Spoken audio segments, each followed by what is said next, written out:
جتنا کسی ماحول میں گمراہی، شرک، کفر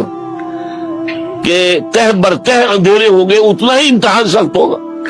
آپ مسلمانوں کے ماحول میں رہ رہے ہیں تو ٹھیک ہے، مسلمان بھی اب دنیا پرست بن گئے ہیں یا جو بھی آپ کہیں،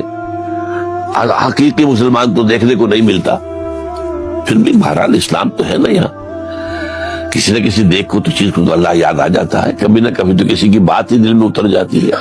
کوئی اللہ کا بندہ جو ہے خلوص و اخلاص سے کہتا ہے بات اور وہ آپ کے دل میں اتر۔ آپ ایسے معاشرے کا تصور کیجیے جہاں سرے سے ہدایت ہے ہی نہیں، کفر ہی کفر ہے، شرک ہی شرک ہے، باطل ہی بات، اس میں ایک شخص آنکھ کھولے اور پھر وہاں وہ خالق حقیقی کو پہچان لے، یہ ہے سب سے بڑی کامیاب۔ آپ کو معلوم ہے قرآن مجید میں سورہ انعام میں پورا قصہ بیان ہوا ہے، جس ماحول میں کہ حضرت ابراہیم نے آنکھ کھولی ہے، وہ ماحول کون سا ہے؟ ہر طرح کا شرک وہاں پر انتہائی درجے میں موجود تھا، سورج اور چاند اور ستاروں کی پرستش، بتوں کی پرستش اور سیاسی شرک۔ بادشاہ کہتا تھا میں خدا ہوں، جو دعویٰ تھا فرعون کا وہی اس کا تھا۔ کہیں سے کوئی توحید، کوئی اللہ کی بات، کوئی نیکی کی بات، کہیں کوئی روشنی، کوئی کرن اس معاشرے میں تھی؟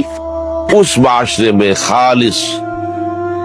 اللہ نے جو فطرت سلیم عطا کی تھی اور جو عقل سلیم عطا کیا تھا، اس کی روشنی میں سفر کرتے ہوئے ان تمام معبودوں کا انکار کر کے انی وجہت وجہی للذی فطر السماوات والارض حنیفا وانا من المشرکین، میں تمہارے ان معبودوں کو نہیں مانتا، میں ان کی نفی کرتا ہوں، ان سب کا باغی ہوں، یہ سب گمراہی ہے، میں نے اپنا رخ کر لیا ہے ہر طرف سے یکسو ہو کر اس ہستی کی طرف جو آسمان اور زمین کی خالق ہے، سورج کا بنانے والا۔ میں سورج کو نہیں پوچھتا، سورج کے بنانے والے کو پوچھتا ہوں۔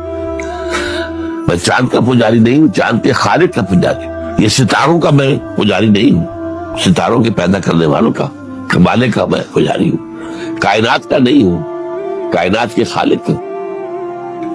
یہ پہلا امتحان ہے۔ دیکھیے اپنے اوپر قیاس نہ کیجیے، آپ جو اللہ نے پیدا کیا ہے مسلمانوں کے گھر میں، آپ کے ایک کان میں پیدا ہوتے ہی آذان کہہ دی گئی، دوسرے میں اقامت کہہ دی گئی، آخر کہیں نہ کہیں تو اثر اس کا ہوتا ہوگا نا، تبھی تو، ورنہ یہ بے مقصد تو کام نہیں ہے، حضور سے مسنون ہے یہ۔